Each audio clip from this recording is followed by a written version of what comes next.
അദ്ദേഹം സമ്മാനങ്ങളുമായി നേരത്തെ എത്തി. എന്റെ അടുത്തിരുന്ന് പലതും സംസാരിച്ചു. ആദ്യം എനിക്കൊന്നും തോന്നിയില്ല. പിന്നീടാണ് അദ്ദേഹം എന്നെ കയറി പിടിച്ചതും ബലാത്സംഗത്തിന് ശ്രമിച്ചതും. ഞാൻ ഉച്ചത്തിൽ കരഞ്ഞു. അത് കേട്ട് ഓടി വന്ന എന്റെ ബന്ധുവായ പ്രസാദിനെ അദ്ദേഹം വെടിവെച്ച് കൊന്നു. ഇത് പച്ചക്കള്ളമാണ് സാർ.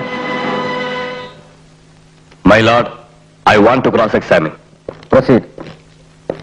ഇതിനു മുമ്പും ഇത്തരം സമീപനങ്ങൾ ഉണ്ടായിട്ടുണ്ടോ? ഇല്ല. പക്ഷേ സംഭവ ദിവസം അദ്ദേഹം മദ്യപിച്ചിരുന്നു. സ്ഥലകാല ബോധമില്ലാതെ സംസാരിച്ചിരുന്നു. നോട്ടത്തിൽ പോലും ഒരു സ്ത്രീ ലംബടന്റെ ആർത്തിയായിരുന്നു. ഇത് കള്ളമാണ് സാർ. ഞാൻ ഈ കുറ്റം ചെയ്തിട്ടില്ല. ആരോ കരുതി കൂട്ടി എന്റെ പേരിൽ കെട്ടിച്ചമച്ചതാണ്. സഹോദരിയോടെന്ന പോലെ പെരുമാറി വിശ്വാസം പിടിച്ചുപറ്റി വിഷയാസക്തിക്ക് ഇരയാക്കുകയാണ് ഇവിടെ സംഭവിച്ചിട്ടുള്ളത്.